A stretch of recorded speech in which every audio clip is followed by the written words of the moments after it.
안녕하세요. 오늘은 시장가 매매에 대해서 함께 공부를 해보려고 하는데요.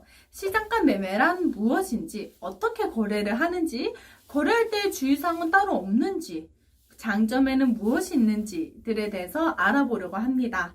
우선 시장가 매매란 지금의 시점에서 가장 합리적인 가격에서 내가 원하는 수량만큼 거래를 하는 방식을 두고 시장가 매매라고 하고요. 여기에서의 가장 합리적인 가격이란 무엇인가? 매수를 할 때는 현 시점에서 내가 매수할 수 있는 가장 싼 금액에서 내가 원하는 수량만큼 매수를 하는 것이고요. 매도를 할 때는 현 시점에서 내가 매도할 수 있는 가장 비싼 가격을 기준으로 원하는 수량만큼 매도를 하는 것입니다. 그렇다면 이렇게 거래하는 거는 어떠한 방법으로 거래되는지를 우리가 알아야겠죠?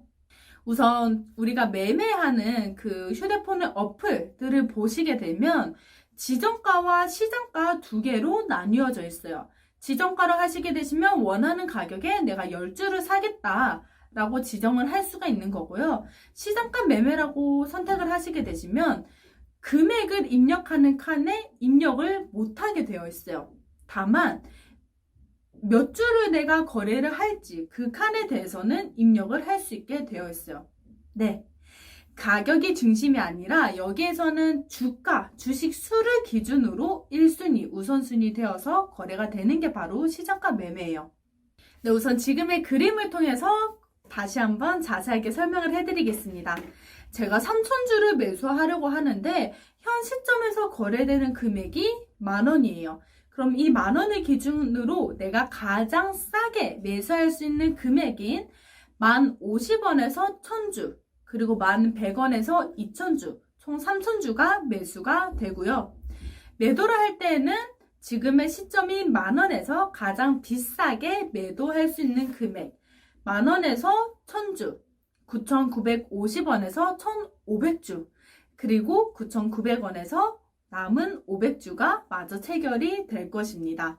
이렇게 거래를 하게 되고요. 다만 시장가 매매로 거래를 할 때 주의사항들이 있는데요. 만약 제가 10,000주를 매수하려고 해요. 그런데 이 10,000주를 하나, 둘, 세 개, 이 세 개의 호가 안에서 내가 거래하고자 하는 금액을 모두 받아들일 수가 없다면 10,000주를 모두 체결하기 위해서 이 호가창을 밀고 쭉쭉쭉쭉 올라가야겠죠. 그럼 10,050원, 최대로 10,100원까지, 10,150원에서도 충분히 거래할 수 있는 주식을 우리는 11,000원까지도 올라가서 거래를 해야 될 수도 있는 거예요. 그럼 생각보다 너무 큰 손실이 생기겠죠. 평단도 높아져서 수익을 보기가 더 어려워질 거예요. 반대로 매도를 할 때에도 10,000원, 9,950원, 9,900원 이 세 개의 호가 안에서 10,000주를 모두 받아들일 수 있는지, 수용할 수 있는지를 확인하셔야 되고요. 혹여라도 수용을 못하고 저 밑에까지 내려가서 매도를 해야 될 것 같다 라고 한다면 그때는 매도를 하시면 안 되겠죠? 그때는 반반이나 혹은 3,000주, 2,000주씩 분할해서 분할 매수, 분할 매도를 진행해 주셔야 큰 손실 없이 거래를 할 수가 있습니다. 그래서 시장가 매매로 거래를 할 때는 이 세 개의 호가 안에서 내가 주문하고자 하는 주식의 수량을 모두 받아들일 수 있는지 없는지를 꼭 확인하시고 거래를 해주셔야 됩니다. 그럼 이렇게 거래할 때는 어떠한 장점이 있길래 사람들이 시장가 매매로 거래를 하는 걸까요? 시장가 매매로 거래를 하게 되면 시장의 흐름에 대해서 가장 빠르게 대응을 할 수 있다는 장점이 있습니다.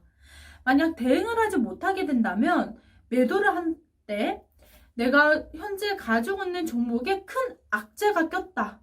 그러면 주가는 하염없이 밑으로 하락하게 되겠죠. 그런데 이때 만약 지정가로 매도하게 되면 내가 지정한 가격대에 오지 않는다면 내가 주문을 걸어둔 수량은 절대 체결이 되지가 않아요. 그럼 그때 그 타이밍을 한번 놓쳐버려서 주가는 하염없이 밑으로 곤두박질을 치게 된다면 매도를 하는 그 타이밍도 놓치게 되고 장 막판에 가서는 내가 매도하고자 했던 그때의 금액과 종가가 너무 큰 차이가 생겨서 더 이상의 매도를 못하거나 혹은 엄청난 손실을 끼고서라도 매도를 하는 방법이 있겠죠. 매도를 못하면 강제 장기 투자자가 되게 됩니다. 그럼 반대로 매수를 할 때는 갑자기 큰 호재가 생겼다면 지금 당장 내가 매수를 해야겠죠. 오를 때 내가 조금이라도 손실을 볼 수가 있으니까요. 그래서 지금 당장 매수를 해야 되는데 이게 웬일이죠? 주가가 내가 지정한 가격이 오지 않고 계속 위로 올라가기만 해요. 그럼 또 매수 타이밍을 놓치게 되겠죠. 그렇게 되면 저 위에 고점에서 주식을 사야 될 수도 있어요. 고점에서 사게 되면 거기에서 더 오르면 큰 손실은 없지만 거기가 정말 고점이라서 그 뒤로 주가가 하락하게 되면 저기요, 저 여기 30층에 사람 있어요 하고 안절부절하게 될 수도 있습니다. 그럼 너무 큰 손해가 발생이 되는 거예요. 그래서 내가 봤던 종목에 갑자기 큰 호재가 혹은 악재가 발생이 되었을 때 빠르게 매수 매도를 하기 위해서 이 시장가 매매로 거래를 하는 거예요. 하지만 시장에 빠르게 대응을 할 수 있다는 그 이유만으로 바로 시장가 매매를 하게 되면 익숙지 않은 분들에게는 또 다른 손해가 발생이 되는 거예요. 그래서 우선 정말 이 시장의 흐름에 대해서 정확하게 판단하고 빠르게 대응할 수 있는 분이 아니라면 적은 금액, 적은 수량부터 분할 매수, 분할 매도 하시면서 이 시장의 흐름에 대해서 먼저 적응하고 시장가 매매 등과 같은 또 다른 거래 방식으로 진행해 보시는 것을 추천합니다. 이상 시장가 매매였습니다.